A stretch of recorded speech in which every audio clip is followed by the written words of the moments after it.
Es la hora de liberarnos y abrir las puertas de nuestras prisiones emocionales, mentales, físicas e espirituales, en las cuales hemos sido confinados. Hemos sido atacados por agentes de control, los cuales tienen una agenda para mantener nuestro centro emocional, mental, físico y espiritual en esclavitud. Cada mujer, niño, hombre de este planeta está trabajando o es obligado a trabajar para un gobierno mundial. Aunque suene fantástico, la humanidad está dormida. Y en esta telenovela llamada realidad, los titiriteros son pocos. Esta primera parte del video la hemos querido llamar Prisión sin barrotes, porque cuando uno se observa a sí mismo y reflexiona, se da cuenta que no somos conscientes de nosotros mismos. Parece algo inverosímil, pero nadie observa, por ejemplo, su forma de reír, de hablar, de caminar, sus hábitos. Nos olvidamos completamente de nosotros mismos. Esto es increíble, pero cierto. Es indispensable tratar de recordarse a sí mismo. Mientras se autoobserva, es fundamental tratar de despertar la conciencia. Autoobservarse sin olvidarse de sí mismo es terriblemente difícil, pero espantosamente urgente por las razones expuestas anteriormente. Debemos tratar y lograr despertar la conciencia. A lo mejor para ti que estás escuchando, que estás viendo, lo que estoy diciendo te parece una tontería. La gente ignoran que están dormidas, ignoran que no se recuerdan a sí mismas, ni aunque se miren en un espejo de cuerpo entero, ni aun cuando se observen en detalle minuciosamente. Este olvido de sí mismo, esto de no recordarse a sí mismo, es realmente la causa de toda la ignorancia humana. No podemos negar que todas las identidades que poseemos, nacionalidades, creencias religiosas, idiomas, en sí, todo el recuerdo que conlleva, que envuelve a los 5 sentidos, tiene que ver con algo que ha sido preestablecido con anterioridad a nuestra llegada a esta realidad, a esta esfera, llamada Malkut. Debemos reflexionar y debemos ser capaces de sentir nuestro propio yo, a partir de la meditación, a partir de la autoobservación, y así nos daremos cuenta, recorriendo nuestros distintos centros, físico, mental, espiritual, emocional,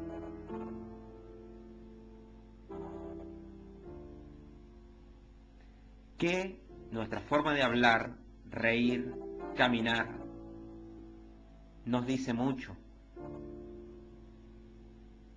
Es básico y fundamental lograr despertar la conciencia. Nadie puede hacerlo por ti. Nadie puede despertar la conciencia por ti. Nadie puede decirte lo que tienes que hacer para poder despertar tu conciencia. Yo no te lo puedo decir, porque es un trabajo personal. Es un trabajo que parte por uno mismo. dándose cuenta de que nuestros distintos departamentos subconscientes están totalmente inaccesibles a nuestro yo. Es necesario resolver el yo pluralizado, los agregados psíquicos, volverlos polvo, ceniza cósmica. Pero tenemos que conocerlos primero, estudiarlos en los 49 departamentos subconscientes, simbolizados por muchos, entre ellos Gurdjieff, como los 49 demonios de Jaldabaoth. Si un doctor va a examinar un tumor canceroso, necesita primero conocerlo. Si un hombre quiere disolver el yo, necesita estudiarlo, hacerse consciente de él, conocer los 49 departamentos subconscientes. Durante la íntima recordación de sí mismo, en ese tremendo superesfuerzo por ser conscientes de su propio yo, es claro que la atención se divide y que volvemos nuevamente a aquello de la división de la atención. Una parte de la atención se dirige, como es apenas lógico, hacia el esfuerzo y la otra al ego o el yo pluralizado. La íntima recordación de sí mismo es algo más que analizarse a sí mismo, es un estado nuevo que solo se conoce a través de la experiencia directa. Todo ser humano ha tenido alguna vez esos momentos, estados de íntima recordación de sí, tal vez en un instante de infinito terror, tal vez en la niñez o en algún viaje cuando exclamamos ¿y qué hago yo aquí? ¿Y por qué estoy yo aquí? La autoobservación de sí mismo, acompañada en forma simultánea con la íntima recordación de su propio yo, es terriblemente difícil y sin embargo indispensable para conocerse de verdad. Ejemplo, si yo estoy observando un río y veo pasar las aguas, veo pasar las hojas, y me quedo hipnotizado con esa escena, y si por el contrario hago el esfuerzo de observarme a mí mismo y me doy cuenta de mi respiración al observar esa escena, o al observar mis gesticulaciones, nos dará como resultado poder reconocer el yo que está actuando en ese momento.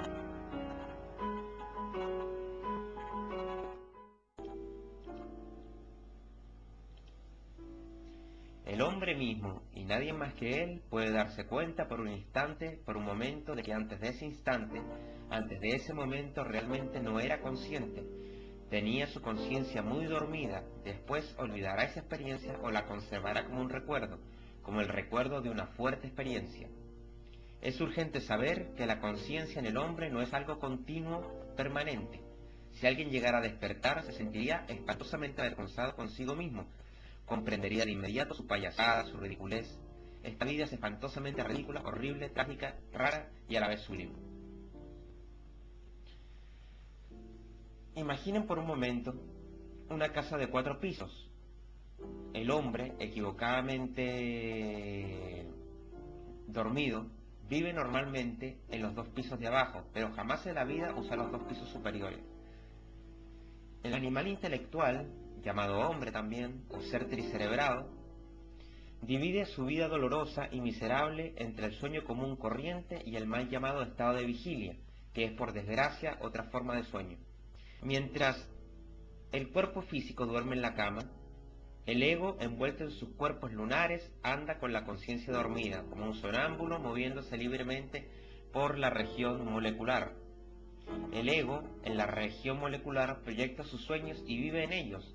No existe lógica alguna en sus sueños, continúan causas y efectos, y todas las funciones psíquicas trabajan sin dirección alguna, y aparecen y desaparecen imágenes subjetivas, escenas incoherentes, vagas, imprecisas, etc. Cuando el ego, envuelto en sus cuerpos lunares, regresa al cuerpo físico, viene entonces el segundo estado de conciencia, llamado el estado de vigilia, que en el fondo no es otra cosa sino otra forma de sueño. Al regresar el ego en su cuerpo físico, los sueños continúan en el interior. El llamado estado de vigilia es realmente el soñar despierto. Al salir el sol, las estrellas se ocultan, pero no dejan de existir. Así son los sueños en el estado de vigilia. Ellos continúan secretamente, no dejan de existir. Esto significa que el hombre solo vive en el mundo de los sueños. Con justa razón dijo el poeta que la vida es un sueño. El animal racional, el ser tricerebrado, maneja carros soñando, trabaja en la oficina, en la fábrica, en el campo soñando, se enamora en sueños, se casa en sueños, rara vez en la vida está despierto. Vive en un mundo de sueños y cree firmemente que está despierto. Ante todo, es necesario comprender que uno está dormido. Solo cuando alguien se da cuenta cabal de que está dormido es realmente el momento de despertar. Quien llega a despertar se hace autoconsciente, adquiere conciencia de sí mismo.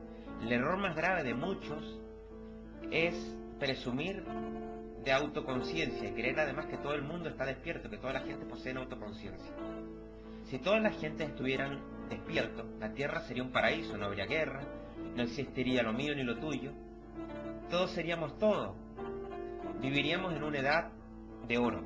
Cuando uno despierta la conciencia, cuando uno se hace autoconsciente, cuando uno adquiere conciencia de sí mismo, entonces es cuando realmente viene a conocer la verdad sobre sí mismo. Antes de alcanzar el tercer estado de la conciencia, la autoconciencia, uno realmente no se conoce a sí mismo, y aun cuando crea que él mismo se conoce, es indispensable adquirir el tercer estado de conciencia, subir el piso de la casa antes de tener la valentía y la voluntad de entrar al cuarto piso. Pues la identificación y la fascinación conducen al sueño de la conciencia. Ejemplo, vamos muy tranquilos por la calle, nos encontramos de pronto con una manifestación pública en que las multitudes están vociferando, hablan los líderes del pueblo, ordenan el aire de las banderas, las gentes parecen todas como hipnotizadas, todos hablan, todos gritan. Aquella manifestación pública es muy interesante y nos olvidamos de nosotros mismos, nos olvidamos de lo que teníamos que hacer y nos identificamos con las multitudes, con las palabras de los oradores que nos convencen. Tan interesante es la manifestación pública que nos hemos olvidado de nosotros mismos y nos hemos identificado con esa manifestación callejera y no hemos pensado en otra cosa, sino en ese momento, en ese sueño. Vamos a poner ahora un ejemplo más sencillo. Estamos en la sala, en nuestra casa sentados, viendo la televisión, te aparece una escena de vaqueros, hay una balacera, drama de enamorados, etcétera, etcétera.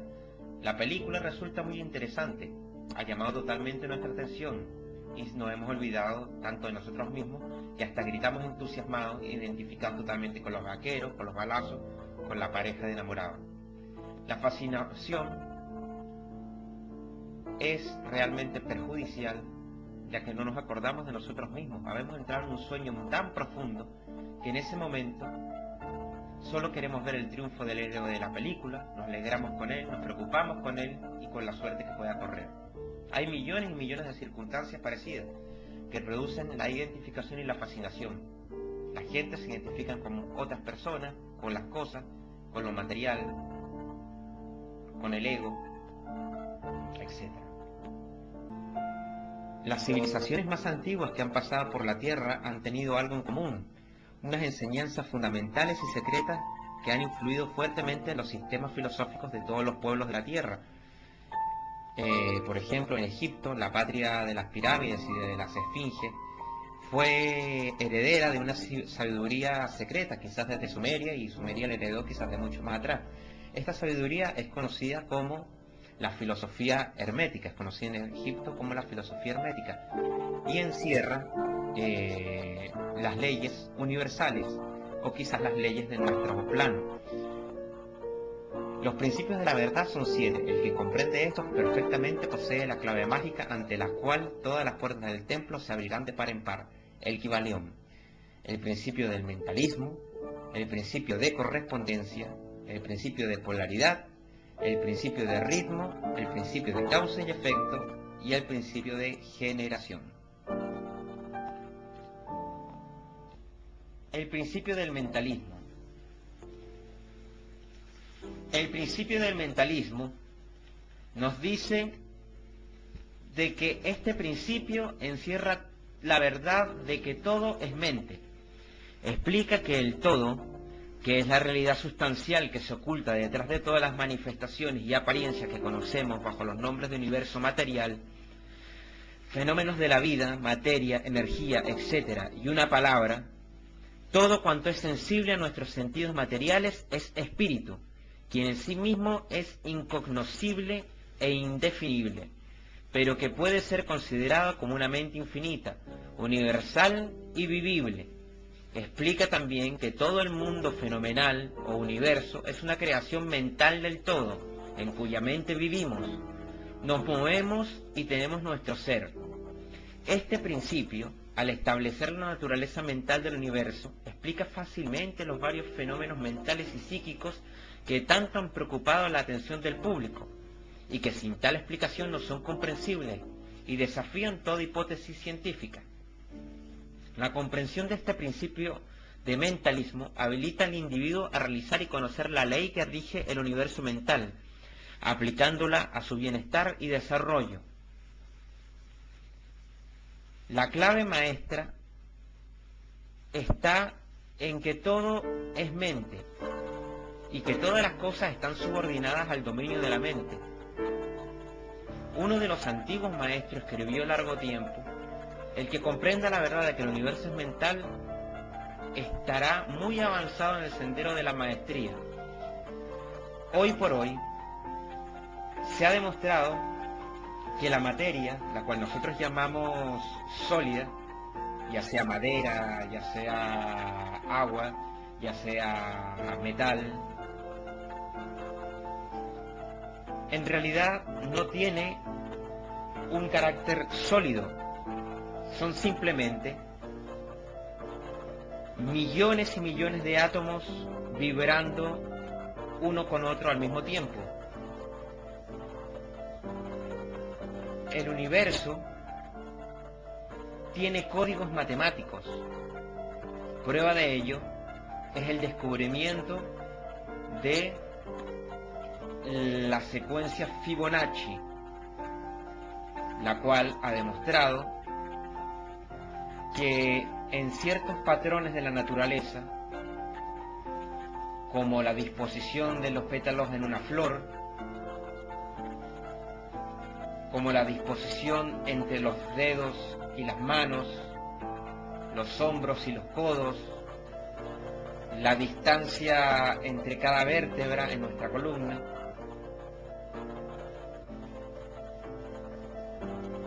la disposición en la cara, en las facciones, ojos, boca, nariz, todo esto corresponde a esta secuencia. El principio de correspondencia: como es arriba, es abajo; como es abajo, es arriba. Este principio encierra la verdad de que hay siempre una cierta correspondencia entre las leyes y los fenómenos de varios estados del ser y de la vida. Como es arriba, es abajo; como es abajo, es arriba. Y la comprensión de este principio da una clave para resolver muchos de los más oscuros problemas y paradojas de los misteriosos secretos de la naturaleza. Hay muchos planos que no conocemos, pero cuando aplicamos esa ley de correspondencia a ellos, mucho de lo que de otra manera nos sería incomprensible se hace claro a nuestra conciencia. Este principio es de aplicación universal en los diversos planos: mental, material, espiritual. Es una ley universal. Los antiguos consideraban este principio como una de las más importantes auxiliares de la mente, por cuyo intermedio se puede descorrer el velo que oculta lo desconocido en nuestra vida.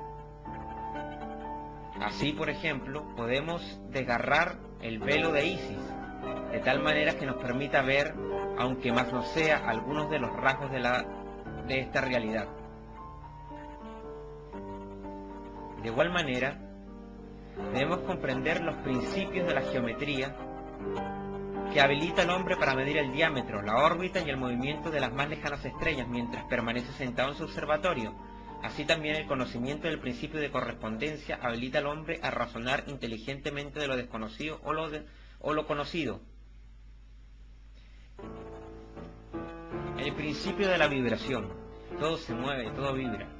Este principio encierra la verdad de que todo está en movimiento, de que nada permanece inmóvil. Cosas ambas que confirman por su parte la ciencia moderna, y cada nuevo descubrimiento lo verifica y lo comprueba. Y a pesar de todo, este principio fue anunciado cientos de años antes que los científicos hablaran de ello. Este principio explica las diferencias entre las diversas manifestaciones de la materia, de la fuerza de la mente y aún del mismo espíritu, lo que no son sino el resultado de los varios estados vibratorios del todo. El todo es puro espíritu, hasta la más grosera forma de materia, todo está en vibración. Cuanto más sea esta vibración, cuanto más sea elevada, así es su posición en la escala. La vibración del espíritu es de una intensidad infinita, tanto que prácticamente puede considerarse como si estuviera en reposo. De igual manera que una rueda que gira rápidamente parece que está sin movimiento, y en otro extremo de la escala hay formas de materia densísima cuya vibración es tan débil que parece también estar en reposo. De estos ambos polos hay millones y millones de grados de intensidad vibratoria y millones de ejemplos. Desde el corpúsculo y el electrón, desde el átomo y la molécula hasta los astros del universo, todo está en vibración. Y esto es seguramente cierto en lo que respecta a los estados o planos de energía o fuerza, lo que no es más que un determinado estado vibratorio. Y los planos mentales y espirituales, una perfecta comprensión de este principio habilita controlar nuestras propias vibraciones emocionales, mentales, físicas y espirituales. También podemos utilizarlas para conquistar los fenómenos naturales. El que comprenda esta ley tendrá una valiosísima herramienta para la autorrealización y la conexión con el todo. Todo vibra, todo es vibración. Incluso hay vibraciones que se repelen cuando nosotros conocemos a una persona en la calle y la cual algo nos dice que no compaginamos con dicha personalidad. La personalidad es energética, por lo tanto también vibra. O por ejemplo cuando entramos a un lugar que tiene determinada energía. Hay muchas maneras de manejar estas vibraciones. Hay muchas maneras de canalizar estas vibraciones. Cuando se hacen actos públicos, actos de las masas, una gran cantidad de vibración se proyecta en el ambiente y es enviada, robada, utilizada por distintas fuerzas desconocidas. El principio de la polaridad. Todo es doble, todo tiene dos polos, todo tiene su par opuesto. Los semejantes y los antagónicos son lo mismo, los opuestos son idénticos en naturaleza, pero diferentes en grado. Los extremos se tocan. Todas las verdades son medias verdades, todas las paradojas pueden reconciliarse. El Kybalión. Este principio encierra la verdad que todo es dual, todo tiene dos polos, todo tiene su par opuesto. Afirmaciones que son de otros tantos filósofos. Explican y dicen las antiguas paradojas que han dejado perplejos a muchos investigadores y que literalmente decían: la tesis y las antítesis son idénticas en naturaleza, difiriendo solo en grado. Los opuestos son idénticos en realidad, diferenciándose en su gradación. Los pares de opuestos pueden conciliarse, los extremos se tocan. Todo es y no al mismo tiempo. Toda la verdad no es sino media verdad. Toda verdad es medio falsa, etc. Este principio explica que de cada cosa hay dos polos, dos aspectos, y que los opuestos no son en realidad sino dos extremos de la misma cosa, consistiendo la diferencia simplemente en diversos grados entre ambos, el calor y el frío, aunque opuestos son realmente la misma cosa, consintiendo la diferencia simplemente en diversos grados de aquella. Miren un termómetro y traten de averiguar dónde empieza el calor y dónde termina el frío. No hay nada que sea calor absoluto y nada que sea frío absoluto, sino distintos grados de esta manifestación, que se llama calor o que se llama frío. Lo mismo sucede con la luz y la oscuridad. Lo que resume esto es que el mismo fenómeno ocasiona los dos estados de diversidad entre los grados de los polos supuestamente opuestos. ¿Dónde termina la oscuridad? ¿Dónde empieza la luz? ¿Cuál es la diferencia entre grande y pequeño? ¿Cuál es la diferencia entre blanco y negro? Entre alto y bajo, entre positivo y negativo. El principio de la polaridad explica esta paradoja. El mismo principio opera de idéntica manera en el plano mental. Tomemos por ejemplo el amor y odio, dos estados mentales completamente distintos, aparentemente. Y notaremos que hay muchos grados entre ambos, tanto que las palabras que nosotros usamos para designar lo agradable y desagradable se fuman en la otra hasta tal punto que muchas veces somos incapaces de afirmar si una cosa nos causa placer o disgusto. Todas no son más que gradaciones de una misma cosa. Y aún más, es posible cambiar o transmutar las vibraciones de odio por vibraciones de amor en la propia mente y en la mente de los demás, lo que es considerado como lo más importante para los estudiantes de estos misterios. El principio del ritmo. Todo fluye, todo tiene sus periodos de avance y retroceso, todo asciende, todo desciende, todo se mueve como un péndulo. La medida de su movimiento hacia la derecha es la misma que la de su movimiento hacia la izquierda. El ritmo es la compensación. Este principio encierra la verdad de que todo se manifiesta en un determinado movimiento de ida y de vuelta, un flujo y reflujo, una oscilación de péndulo entre los dos polos que existen de acuerdo al principio de polaridad descrito en un momento. Hay siempre una acción y una reacción, un avance y un retroceso, una ascensión y un descenso, y esta ley se rige para absolutamente todo: soles, mundos, animales, mente, energía, materia. Esta ley, lo mismo se manifiesta en la creación como en la destrucción de los mundos, en el progreso como en la decadencia de las naciones, en la vida, en las cosas y finalmente en los estados mentales del hombre. Y es con frecuencia a esto último que creen que es el principio más importante para nosotros, que se cree que es el principio más importante para nosotros. Han descubierto este principio encontrando la aplicación universal, y asimismo han descubierto ciertos métodos para escapar de sus efectos mediante el empleo de las fórmulas y métodos apropiados. Emplea para ello la ley mental de la neutralización. No pueden anular el principio o impedir que opere, pero han aprendido a eludir sus efectos hasta cierto grado que depende del dominio que se tenga de dicho principio. Saber cómo usarlo y saber cómo poder polarizar a sí mismo a tal punto de neutralizar la oscilación rítmica pendular que tendería a arrastrarlo hacia el otro polo, es algo fundamental para el dominio de nosotros mismos y volvernos hasta cierto punto conscientes de nuestra voluntad y estabilidad y firmeza mental. Y este movimiento ondulatorio, casi imperceptible para mucha gente, ha sido cuidadosamente estudiado por mucha gente, y los métodos de contrabalancearlos, neutralizarlos y ampliarlos forman parte importante de la alquimia mental. El principio de causa y efecto. Toda causa tiene su efecto, todo efecto tiene su causa. Todo sucede de acuerdo a la ley. La suerte no es más que el nombre que se le da a la ley no reconocida. Hay muchos planos de casualidad, pero nada escapa a la ley. Este principio encierra la verdad de que todo efecto tiene su causa, y toda causa su efecto. Afirma que nada ocurre casualmente y todo ocurre conforme a la ley. La suerte es una palabra muy vana, y si bien existen muchos planos de causa y efecto, dominando los superiores o los inferiores, aún así ninguno escapa totalmente a la ley de la causa y efecto.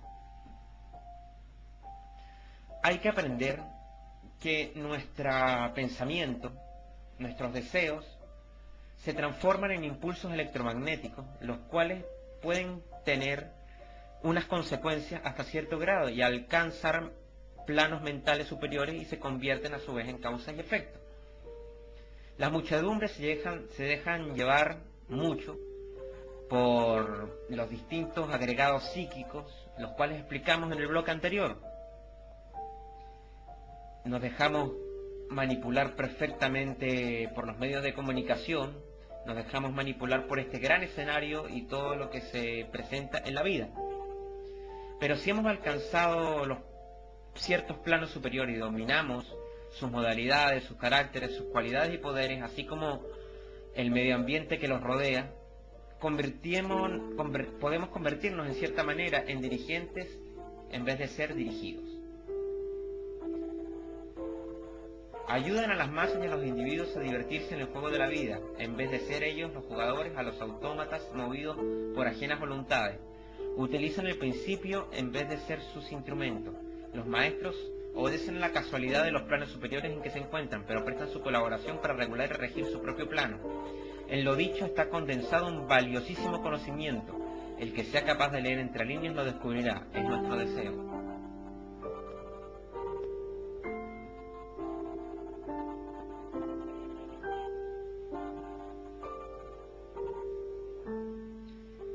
La vida a veces nos da ciertas señales, los cuales pueden ser a veces muy sutiles, a veces pueden ser rápidas, fugaces, colores, encuentros, situaciones, pero es nuestra elección en el camino en el cual vamos, y de esa causa saldrá el efecto. Nada pasa por casualidad, la casualidad no existe.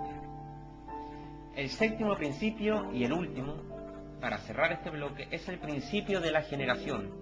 La generación existe por doquier, todo tiene su principio masculino y femenino, la generación se manifiesta en todos los planos.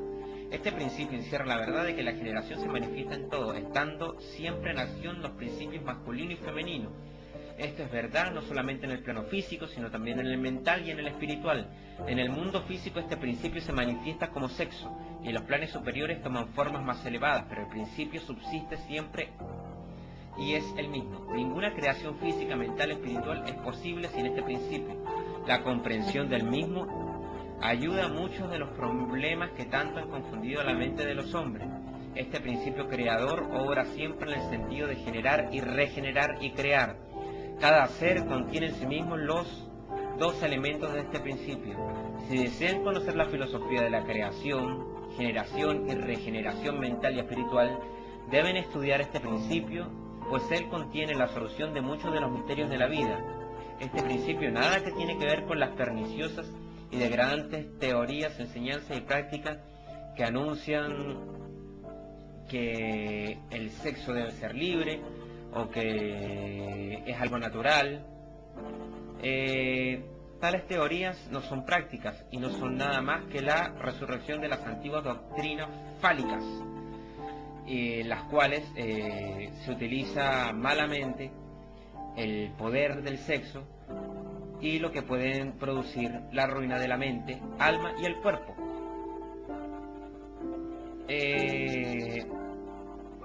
Si nosotros nos damos cuenta, el poder que encierra la castidad, el poder que encierra el buen uso de nuestra imaginación y de nuestro cuerpo físico, es de suma importancia y a la vez es un generador de energía incalculable.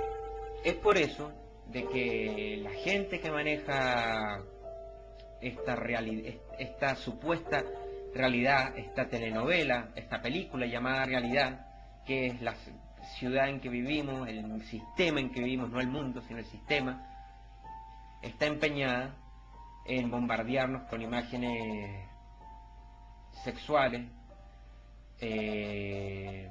inducir a la poligamia, a la promiscuidad, y porque sabe realmente cuáles son las consecuencias de hacer este tipo de acciones.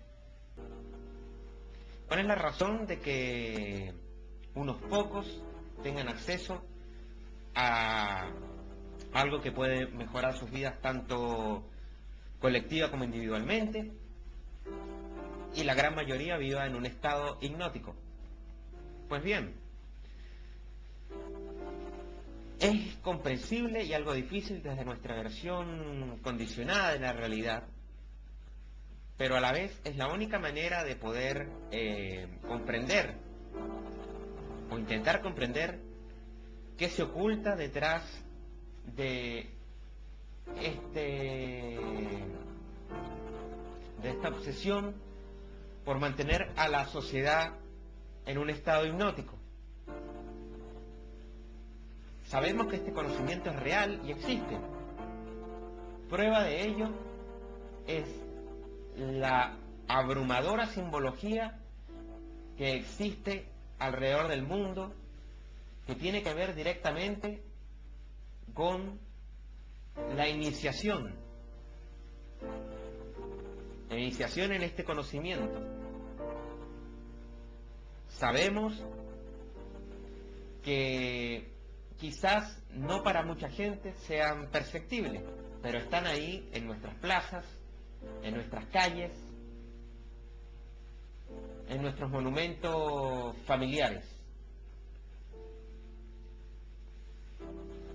Al igual que esos monumentos, esta gente portadora de este conocimiento ha estado trabajando tras bambalinas por miles de años, desde mucho tiempo atrás.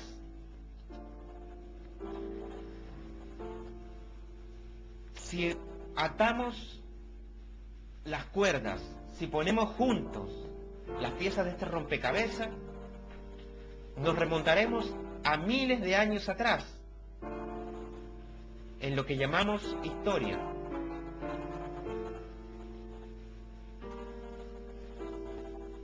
He llegado a la conclusión de que por alguna razón la genética y el linaje jugaban un papel fundamental para estos manipuladores. Es por eso que vivimos en un mundo desigual, en un mundo donde ciertos patrones de belleza tienen cabida y otros no, donde cierta parte de nuestra tierra tiene riquezas y otras no. Es algo que los Illuminatis o iluminados en el conocimiento han hecho delante de nuestras narices y nunca lo hemos visto. No son los pueblos, no son la gente, son ellos. Porque estamos hipnotizados, no tenemos conciencia. Esta historia comienza mucho antes del tiempo de las cruzadas en el Medio Oriente de los siglos XII y XIII. Ese tipo de periodo es solamente el inicio, o lo que ellos mejor llamarían el renacimiento de esta línea sanguínea. Pero esto se remonta mucho más atrás, casi hasta llegar a la prehistoria, al mundo antiguo. Por todo el planeta nos encontramos leyendas antiguas y relatos de dioses provenientes de otros mundos, los cuales se entrecruzaron con la humanidad para crear una red híbrida de linajes. En el Antiguo Testamento, por ejemplo, habla sobre los hijos de Dios, los cuales se entrecruzaron con las hijas de los hombres para crear una raza híbrida, los Nephilim. Antes de ser traducido a las lenguas modernas, este pasaje decía hijo de los dioses, en plural. Pero los relatos que aparecen en la Biblia son algunos de los muchos que describen lo mismo, pero han sido modificados por razones obvias. Las tablas de arcilla de los sumerios encontradas en lo que hoy llamamos Irak, en la mitad del siglo XIX, cuentan una historia muy similar. Se estima que fueron enterradas alrededor del 2000 a.C., pero las historias que relatan se remontan muchos años antes, millones de años antes quizá. Las tablas hablan de una raza de dioses provenientes de otros mundos, los cuales trajeron un conocimiento muy avanzado a este planeta y se entrecruzaron con los humanos para crear linajes híbridos. Se habla de Enki.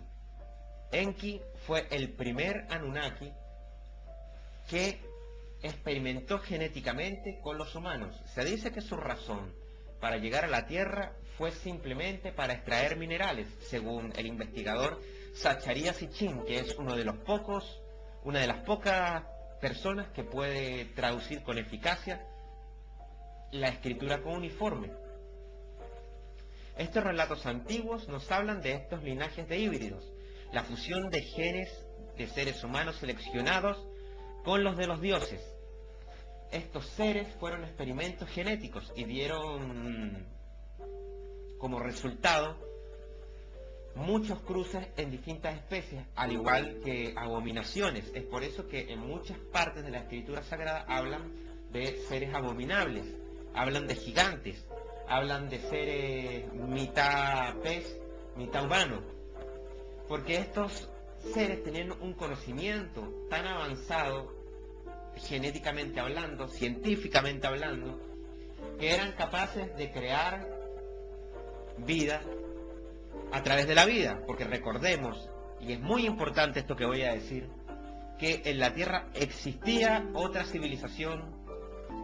Es por eso que se habla del segundo Génesis postdiluviano, después del diluvio, lo cual seguramente fue la causa de la desaparición de Lemuria, el continente Mu y la Atlántida. Estos seres pudieron escapar de alguna manera y llegar a otros continentes, como fue el caso de la llegada de los Viracocha al imperio Inca, de Quetzalcóatl al imperio Azteca y de Tot a Egipto. Pues bien,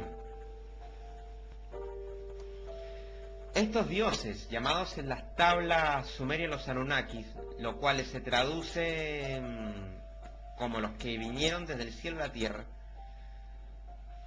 fueron los que transfirieron a los seres humanos seleccionados estos genes, y estos seres fueron ubicados en posiciones de gobierno de poder real, especialmente en el Medio Oriente y Cercano Oriente, en culturas avanzadas como la Sumeria, Babilonia y Egipto. Un ejemplo de esto es el relato bíblico del Jardín del Edén, que para mi criterio no era otra cosa que un área donde se experimentaba genéticamente. Es por eso que se describe el Jardín del Edén, que estaba cuidado por 4 ángeles. Recordemos que el llamado Dios Yahvé se paseaba por el Jardín del Edén en forma humana, y además hablaba directamente con sus creaciones, con Adán y con Eva. Es por eso también que resulta curioso que si eran los únicos seres que existían en el planeta, ¿por qué cuando Caín mata a Abel, Caín pavorizado, horrorizado, le pregunta a este Dios que no lo expulse del Jardín del Edén, porque cualquiera que lo encuentre, y esto es muy importante, lo matará, o lo reconocerá, mejor dicho? Entonces Dios le pone una marca en la frente y le dice: anda, que quien encuentre a Caín nada le hará.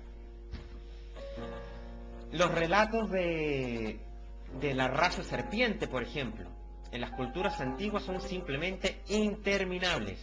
Donde quiera que nosotros miremos, la serpiente reptil y el simbolismo de la serpiente tiene relación con los Anunnakis. Otras versiones de los dioses están igualmente difundidas.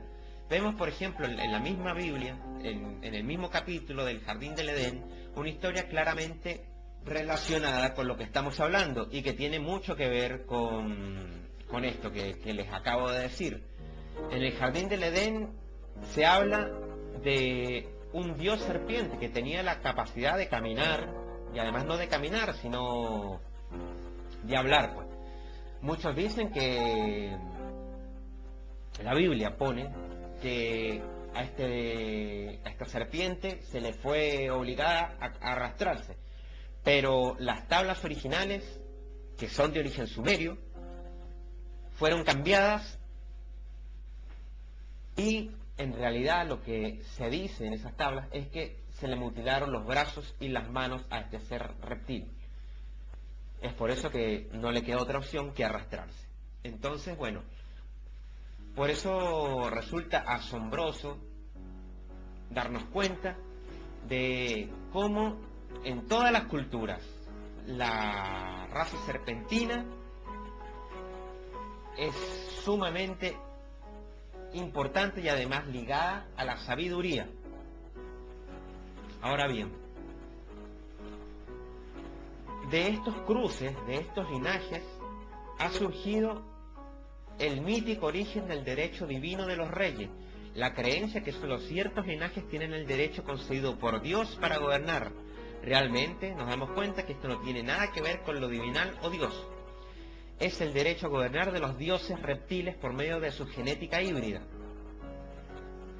Cabe recalcar también de que no solo la raza reptil ha intervenido en la historia humana, pero sí realmente es la raza que maneja tras bambalinas muchos de los acontecimientos que suceden en el mundo occidental.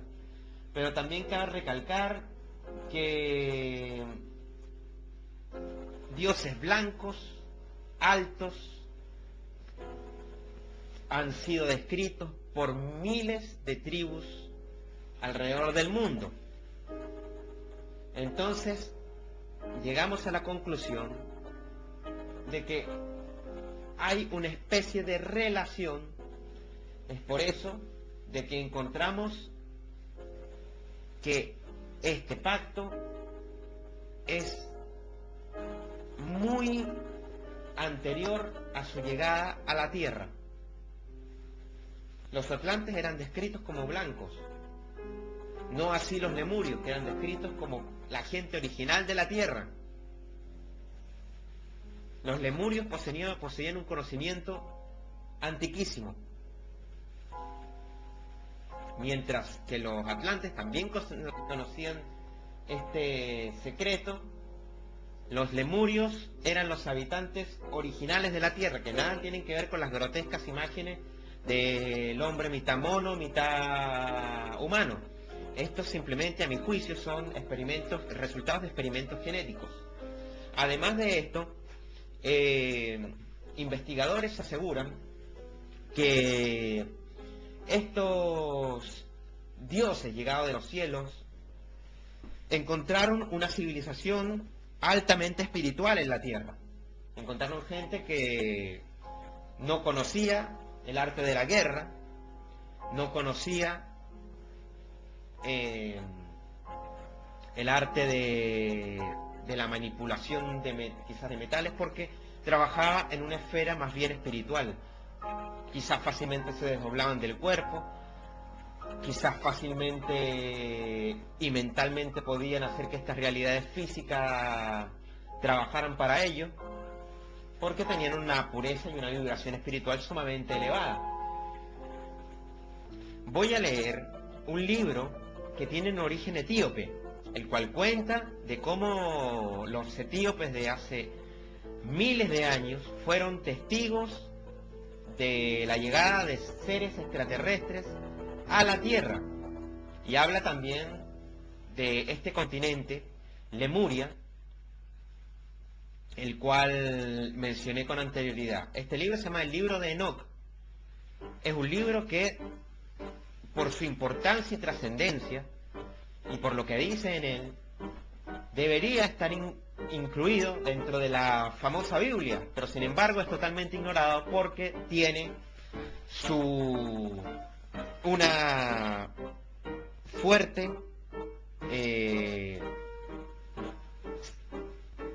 una fuerte relación con el fenómeno extraterrestre, y cosas que realmente no podrían cambiar porque no tendrían sentido. Entonces, en el capítulo 6 dice: así sucedió que cuando aquellos días se multiplicaron los hijos de los hombres, les nacieron hijas hermosas y bonitas, y los vigilantes, los llamados Elohim, hijos del cielo, las vieron y las desearon, y se dijeron unos a otros: vayamos y escojamos mujeres de entre las hijas de los hombres y engendremos hijos. Entonces Chemihasa, que era su jefe, les dijo: temo que no querráis cumplir con esta acción y sea yo el único responsable de este gran pecado. Pero ellos le respondieron, hagamos todo un juramento y comprometámonos todos bajo un anatema a no retroceder en este proyecto hasta que lo ejecutemos realmente. Entonces juraron unidos y se comprometieron al respecto los unos con los otros bajo este anatema. Estos son los nombres de sus jefes: Chemijasa, Ramael, Cocabel, Daniel, Sequel, Baraquel, Harmoni, Matrael, Anael, Satoel, Chamisiel, Sahariel, Tumiel, Turiel, Yomiel, Yehadiel. Estos son los jefes de decena. Todos sus jefes tomaron para sí mujeres y cada uno escogió entre todas y comenzaron a entrar en ellas y encontrarse con ellas, a enseñarles la brujería, la magia y el corte de raíces y a enseñarles sobre las plantas.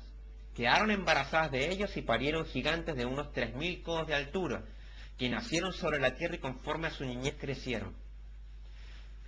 Aquí quiero hacer un parado porque no es extraño en el mundo antiguo encontrar relatos de gigantes. Recordemos el relato de David y Goliat. Nimrod era descrito como un gigante. Entonces decían, sigue diciendo en el verso 3, y devoraban el trabajo de todos los hijos de los hombres hasta que los humanos ya no lograban abastecerle. Entonces los gigantes se volvieron contra los humanos para matarlos y devorarlos, y empezaron a pecar contra todos los pájaros del cielo, contra todas las bestias de la tierra, contra los reptiles y contra todos los peces del mar. Se devoraban unos la carne de los otros y bebían sangre. Entonces la tierra acusó a los impios de todo lo que habían hecho. Asael le enseñó a los hombres a fabricar espadas de hierro, corazas de cobre, y le mostró cómo se extrae y se trabaja el oro, la alquimia, hasta dejarlo listo. En lo que respecta a la plata, repujarla para brazaletes y otros adornos. A las mujeres le enseñó sobre el antimonio, el maquillaje de los ojos, las piedras preciosas y las tinturas, y creció mucho la impiedad. Es interesante este capítulo, primero que nada porque es algo sumamente antiguo. De hecho, esta tabla, este manuscrito, se encuentra en el Vaticano y nunca ha sido incluido en la Biblia. Hay muchos libros que tiene el Vaticano, los cuales están fuera de circulación. La trilogía, hablando del Vaticano, la trilogía religiosa que tiene esta institución es la que el mundo católico conoce: Padre, Hijo y Espíritu Santo. Pues bien, si nos remontamos a Babilonia la antigua, de donde se tiene la más clara información de la llegada de estos Anunnaki, a través de trabajos como el de Zacharías Sitchin, el cual asegura de que estos seres vinieron de un portal dimensional o quizás de un planeta el cual está fuera de nuestro sistema solar. Hay muchos investigadores que están debatiendo esto, si esto realmente se trata de un planeta físico o se trata de una puerta dimensional. Yo más bien tengo la idea de que es un planeta dimensional, es una puerta dimensional, no es algo físico. Recordemos de que existe la ley de la del universo binario, en el cual todo tiene su contrapar. Es así de que tenemos un cuerpo físico y un cuerpo mental. Entonces, siguiendo con la pista de estos Anunnakis, estos dioses, estos linajes pasaron por todos los pueblos del planeta, y como les dije anteriormente, hubo un momento en la historia de la humanidad en el cual parece de que estos aristócratas, estos reyes o dioses, como los quieran llamar, se exportaron a todo el mundo globalmente. Por ejemplo, estos linajes se han convertido en las familias aristócratas reales europeas, y gracias al gran imperio británico y otros imperios europeos han sido exportados a las Américas, África, Australia, Nueva Zelanda y directamente al lejano oriente, donde se encontraron con otros linajes reptiles que estaban allá ya con anterioridad, como aquellos en forma mayoritaria y obvia en China, donde el simbolismo del dragón es la base misma de su cultura, y además en la India, donde también el dragón, la serpiente, es de suma importancia. Estas líneas híbridas, reptiles, humanas, pleiadianas, se convirtieron en los gobernantes económicos y políticos de estas tierras ocupadas por los imperios europeos y continúan gobernando estos países hasta el día de hoy. Los Estados Unidos de América han sido el hogar de cientos de millones de personas desde 1776. Lo que es más, estas personas vinieron de un pool genético asombrosamente diverso. Recordemos que América es un continente de inmigrantes, y con todo esto, los 42 presidentes que se han convertido en mandatarios en Estados Unidos están todos relacionados genéticamente, y 33 de ellos solamente se remontan hasta Carlomagno, uno de los monarcas más famosos de lo que hoy llamamos Francia, de la línea de los Merovingians. Esta línea es sumamente importante porque fue el linaje que la película El Código Da Vinci asegura que traía el cáliz, o si se quiere, la línea sanguínea de Cristo, lo cual es totalmente falso. Lo que traían ellos no era otra cosa que el ADN extraterrestre. Es por eso de que esta gente organizó también a los Knight Templars, los templarios, mejor conocidos, y para organizar las cruzadas, las cuales también trataron de indoctrinar a la gente de aquella época, la cual también tenía un conocimiento de alquimia, estaba involucrándose mucho en todo este tipo de ciencias, a creer solamente en la cristiandad. Y iniciaron una cruzada hacia Jerusalén, donde buscaban todo lo que tenía que ver con este tipo de conocimiento, pues. Porque sabían de que en esa zona, en el Medio Oriente, en Irak, la cuna de la civilización Anunnaki, se encuentra un gran tesoro. Incluso hasta el día de hoy parece que están buscando algo ahí, ya que esa zona no ha estado en paz desde hace muchísimo tiempo. Pues bien, volviendo a nuestra historia de los Anunnaki, estas líneas sanguíneas, gente portadora del conocimiento, iniciados en el conocimiento, ha estado presente en todas las grandes civilizaciones de nuestros tiempos, como son los fenicios, romanos, monarcas europeos, etc. Pues bien, hay algo en común que tienen estas familias, estas líneas sanguíneas. Es el linaje, como lo hemos dicho.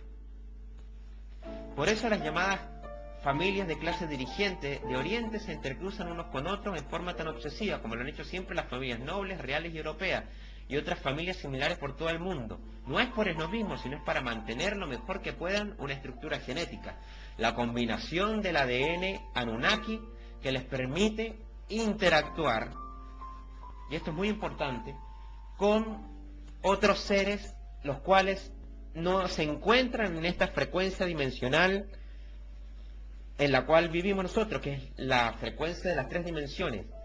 Estos seres, por alguna razón que desconozco, están obsesionados con la tercera dimensión. Es, al parecer, su fuente de energía, es por donde ellos se alimentan.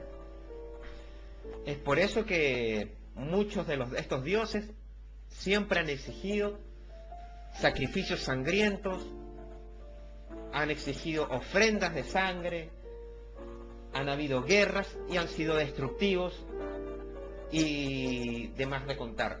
No cabe duda de que estos llamados dioses divinos tienen más caracteres humanos que divinales. Son celosos, son vengativos, son, se puede decir también, envidiosos, etc. Pues bien, este fenómeno que nosotros llamamos cambio de forma, por ejemplo, apariciones espirituales, no es otra cosa que una interacción de la tercera dimensión con otras dimensiones superiores o inferiores. Es como decíamos lo del árbol de la vida. Nosotros estamos en Malkut. Si nosotros podemos ver más allá de esta realidad tridimensional, pasamos a otro tipo de esfera, a otro tipo de realidad, la cual puede ser un mundo infierno o puede ser otro tipo de realidad cualquiera. Estos seres están supuestamente, según muchos investigadores, en la cuarta dimensión.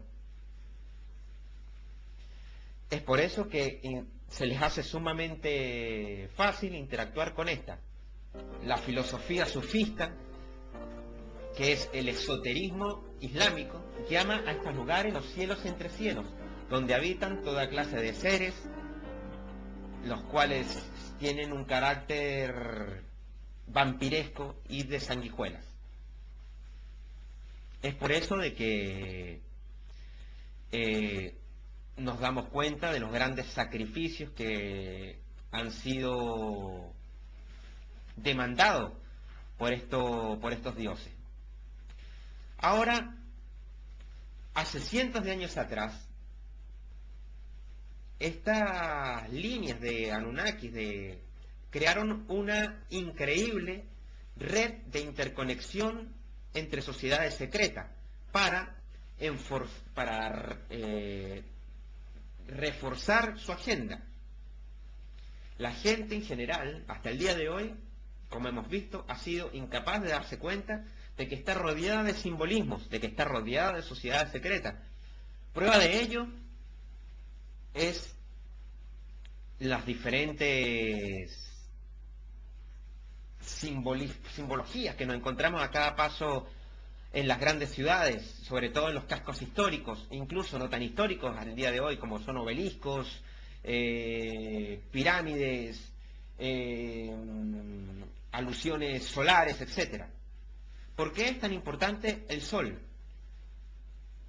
El Sol, cierta energía del Sol ha sido significante para las sociedades secretas desde el tiempo de Akenatón y hasta el día de hoy. Nos encontramos, por ejemplo, que los templarios identificaban al Sol como la X. Estas sociedades secretas que emergieron públicamente en el siglo XII continúan operando hasta el día de hoy y adorando al Sol, dándole una suma importancia a esta deidad, la cual es descrita como Lucifer, la estrella más brillante de la mañana, el Sol de la mañana. Entonces nos estamos dando cuenta de que este conocimiento, de que esta sabiduría ha sido utilizada también para crear energía negativa.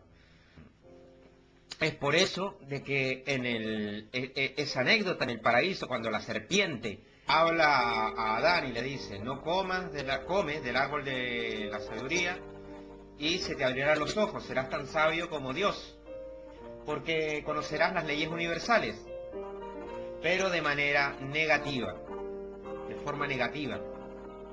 Entonces este conocimiento en sí no es malo, los símbolos no son malos.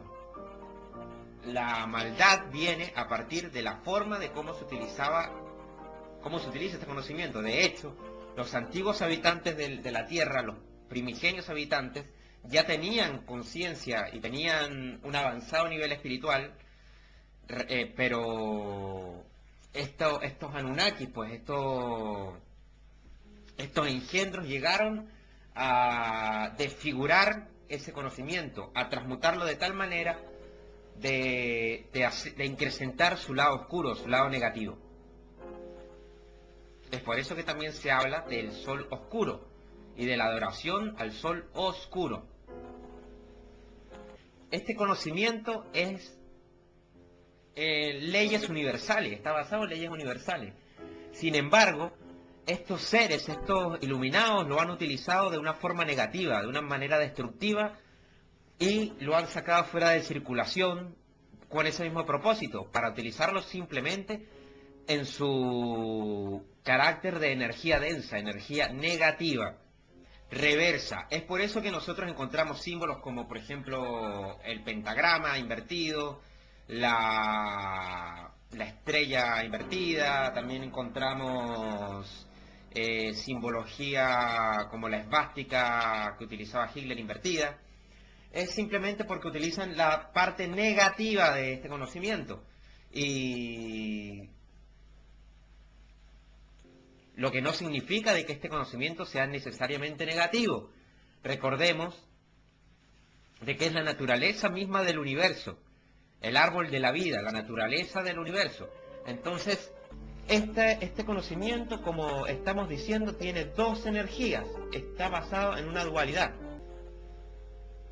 Lo que nosotros llamamos Dios no tiene nada que ver con Lucifer, no tiene nada que ver con Jesús, no tiene nada que ver con el Padre, que muchos llaman el Espíritu Santo.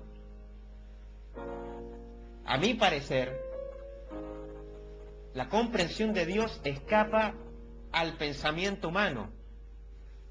Es una esfera tan alta que ni siquiera podemos ascender a contemplar ni la sombra,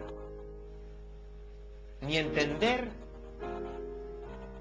realmente la naturaleza de algo tan grande como se llama, como lo que encierra la palabra Dios, que no es ni Jehová, ni Yahweh, o lo que quiera, como se quiera llamar.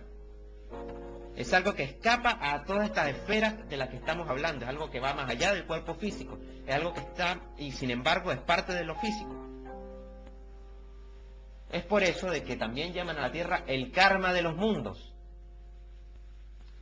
En esta tierra en la que hemos vivido y ha sido manipulada de tal forma, es parte de una infinidad de mundos, como lo describimos anteriormente, que existen mundos energéticos, mundos mentales y mundos los cuales son permanentes, que poseen la ley de cíclica. Estos dioses, llamados, por ejemplo, Yahvé, llamado Horus o Quetzalcóatl, o como lo quieran llamar, exigían sacrificios de sangre y siguen exigiendo todavía sacrificios gigantescos. Es por eso que esta doctrina luciférica hay que exponerla y hay que concientizar a la gente de su simbología. Incluso hasta en las mismas iglesias de hoy nos damos cuenta de que la adoración luciférica es muy recurrente. Prueba de ella es que Jesús es asociado como la luz, es asociado también como el hijo del carpintero. ¿Quién es el carpintero? El gran arquitecto. La arquitectura es una de las bases fundamentales de las ciencias, sagradas de esta gente, muy bien representada por la escuadra y el compás. Y todavía, como les decía, en la iglesia hoy se sigue haciendo sacrificios de sangre y carne. Prueba de ello es la representación del vino y la hostia, la cual simboliza un ritual de carne y sangre, que tiene sus orígenes también en este ritual. Lo mismo sucede con el bautizo de agua, en lo que sería una concha, o la representación de una concha, que tiene también sus orígenes en Babilonia, al igual que el agua bendita. El pez es la representación también de dioses paganos. Así vemos como, por ejemplo, los papas de hoy utilizan el sombrero al estilo cabeza de pez. porque tiene sus orígenes todo esto, tiene su razón, cosa la gente no se da cuenta de esto, pero está ahí y no lo vemos. La adoración del sol es simplemente global. Ahora bien, bueno, y ustedes se preguntarán por qué le damos tanta importancia y recalcamos con tanta frecuencia esto de que el sol es adorado, el astro es adorado como una deidad. Simplemente porque hay una relación muy fuerte entre estas líneas sanguíneas y su culto al astro. Eh, es claro que desde los tiempos de Acadia, de Babilonia, Sumeria, estas culturas adoptaron al sol como una de sus principales dioses. Y así sucede también tanto en Egipto como en la mayoría de los lugares donde estas líneas sanguíneas han levantado civilizaciones. Y curiosamente, siempre la adoración de este astro del sol es acompañado por una trinidad. Por ejemplo, tenemos en Egipto con la trinidad Ra, Tot y Isis. Es decir, Ra es el padre, Tot el hijo, Isis es la madre. Lo mismo sucede en Babilonia con Istar, Tammuz y Nimrod. Tammuz es simbolizado como un toro. Istar es simbolizada como una especie de diosa alada. Muy recurrente también en monedas, esculturas sobre relieves, etcétera. Y es así como nosotros nos damos cuenta que esta misma diosa que viene desde Babilonia ha pasado por muchas civilizaciones, adoptando distintas formas, pero siempre con la misma simbología. Por ejemplo, nos encontramos a Atenea en Grecia, la antigua, nos encontramos a Afrodita también, y nos encontramos a Britania, la cual también representa a esta misma deidad, y por supuesto a la Virgen María, como lo dijimos anteriormente. Y tenemos también a Nimrod. Nimrod es simbolizado como un gigante, o a veces también es simbolizado como un guerrero, es simbolizado como la llama, es simbolizado como un león. Pues el sol es simbolizado con la X, con la cruz. También es simbolizado con la llama y con los rayos. Pero también una simbología que está íntimamente ligada con esta deidad asociada con el sol es el disco alado. El disco alado es sumamente recurrente en cuanto nos adentramos en el mundo de estos seres. Y así nos damos cuenta que también sociedades secretas lo han utilizado entre sus códigos para saber de que las líneas genéticas están operando. Los encontramos en logotipos, en todo tipo de propaganda y también por supuesto a lo que el poder militar se refiere. Hablando un poco de esto, del poder militar, cabe la pena recalcar de que muchos de los nombres que han utilizado las misiones espaciales, y no solo espaciales, sino también militares, han llevado y han utilizado el nombre de estas trilogías. Por ejemplo, nosotros tenemos el nombre de Nimrod, dado a uno de los portaaviones más poderosos que existen, entre comillas. Tenemos también el nombre de Apolo, que se le dio a la misión que supuestamente llegó a la Luna.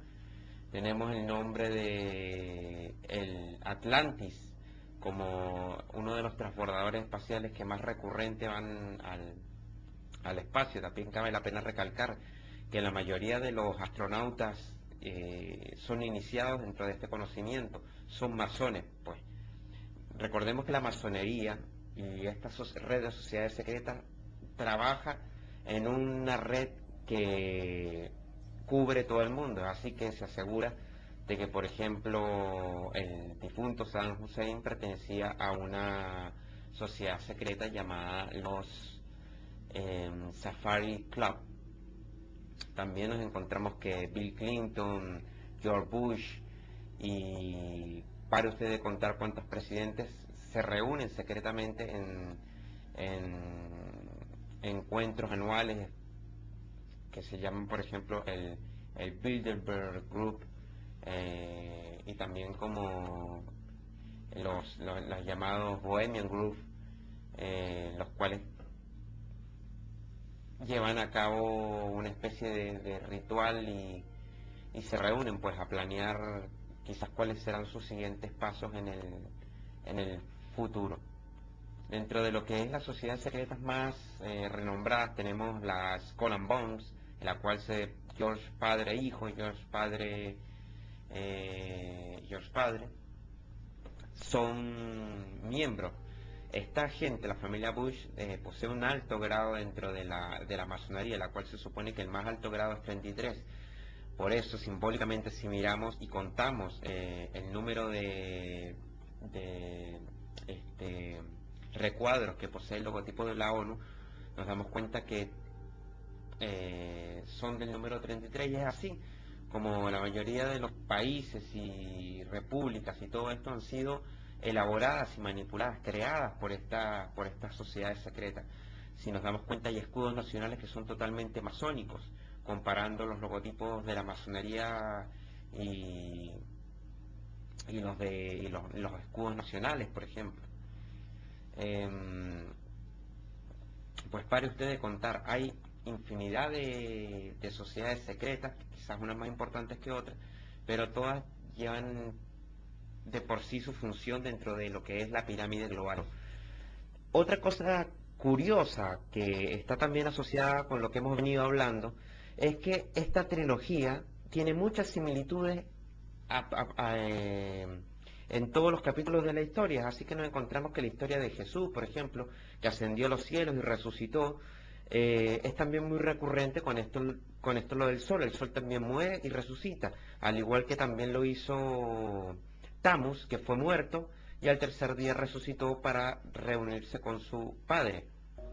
Trilogía que hoy conocemos en el catolicismo no es otra cosa que la representación de estos seres que quizás son guardianes, quizás son demonios, quizás son extraterrestres, no estoy muy seguro de eso. Pero lo que sí sé y estoy seguro es que no son de carácter humano y están llevando una agenda la cual está poniendo en peligro la permanencia de la especie humana en la Tierra. Por ejemplo, ningún ser humano en el mundo se le puede ocurrir ir a tirar una bomba, una ojiva nuclear a una isla paradisíaca desierta y destruirla simplemente por hacer una prueba nuclear. Esto viene de una mentalidad la cual escapa a toda sensibilidad humana, pues. Simplemente así. Pero lo que no se puede ocultar es que estos seres poseen una inteligencia muy elevada, y es así que han logrado mantener dormida a gran cantidad, o quizás a la mayoría de la gente en este mundo tridimensional. Maravillas han sido edificadas en la Tierra por estas líneas sanguíneas, y todavía el hombre moderno no se explica cómo pudieron mover o edificar este tipo de monolitos, monumentos, pirámides, etcétera. Piedras de millones de toneladas fueron movidas y fueron esculpidas de manera milagrosa, si se quiere decir de esa manera, por estas civilizaciones. Muchos dicen de que empujaban las piedras, cosa que es totalmente inaccesible. La sociedad sumeria empezó su más alto y elevado grado de desarrollo cuando una raza aria, supuestamente, venida desde Marte, combinada con una reptil, se expandió. Hizo de que esta civilización desapareciera por un momento del mapa de la Tierra y luego reapareciera. Ellos reaparecen en Fenicia, y de ahí, por el Cáucaso, es de suma importancia también para estos seres, ya que de ahí surge como una especie de renacimiento de estas líneas sanguíneas y se introducen a Europa. Este conocimiento entra a Europa y de ahí ya la historia es conocida, se expande alrededor de todo el mundo a través del Imperio Romano, el Imperio Fenicio, etc. También se habla de que estos Anunnakis, que en realidad son pocos, han escapado a otras dimensiones, han ido a bases subterráneas. Sí existen, y hay pruebas de que existen ciudades submarinas, ciudades subterráneas, las cuales fueron incluso buscadas por Hitler, por los Estados Unidos, e incluso hay puertas también estelares o puertas interdimensionales por las cuales estos seres logran entrar a esta realidad. Por muy fantástico que suene esto,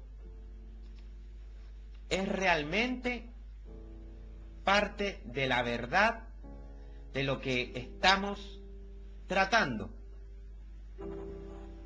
Y recordemos también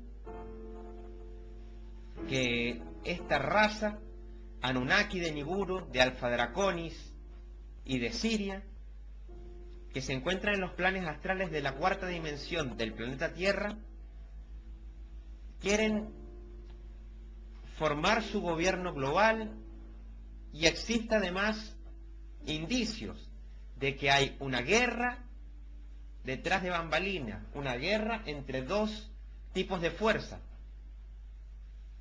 cosa que también es lógica de acuerdo a las características de la realidad, la lucha del bien contra el mal.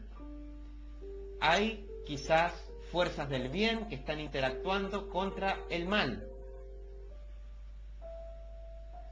No estamos diciendo de que todos los agentes que han intervenido en la historia de la humanidad sean malos, pero sí hay una pequeña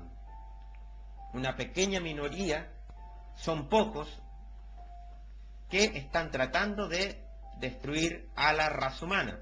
Vemos que los grandes dirigentes del mundo todavía utilizan su simbología en los grandes acontecimientos de la historia, como es el caso de nombrar, por ejemplo, Apolión, que es otro de los nombres del diablo, a sus cohetes espaciales, así como Nimrod o Atlantis. Nombrar a Columbus como el descubridor de un continente, y Columbus es una alegoría recurrente a Ishtar, la divinidad que hemos nombrado con anterioridad, si es que puede ser llamada divinidad ese ser. Ahora nos damos cuenta de que estas personas están tratando de tomar posesión y control del planeta. Los Rothschild, los Rockefeller, la familia real británica, las familias y gobernantes políticos y económicos de la Unión Europea y el resto del mundo provienen de estos mismos linajes. Es por eso que las llamadas familias de clases dirigentes del Oriente se entrecruzan unos con otros de forma tan obsesiva como lo han hecho siempre las familias nobles reales europeas. El simbolismo reptil lo podemos ver en todas partes donde vamos, en la publicidad, en las gárgolas. Estos dioses no pueden tomar el control del planeta en forma abierta porque son muy pocos, pero lo están haciendo de manera encubierta, adoptando los puestos de poder y interactuando interdimensionalmente con sus agentes en estas dimensiones. Lamentablemente, este video no es suficientemente largo como para poder abarcar la gran cantidad de información, de pruebas, de relatos que existen en relación a este tema. Sin embargo, en internet existe una gran cantidad de información, la cual pueden acceder todos los que tengan acceso a ella, por supuesto.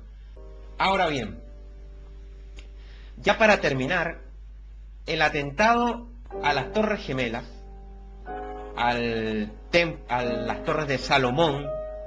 Recordemos que Salomón también fue un iniciado que también hablaba con distintos seres, pues ha sido el detonante de un absurdo que hasta el día de hoy el mundo sigue presenciando diariamente en los telediarios, en las noticias, y no nos damos cuenta que es simplemente una excusa más que han buscado estos seres para poder avanzar una agenda en la cual están muriendo miles de personas.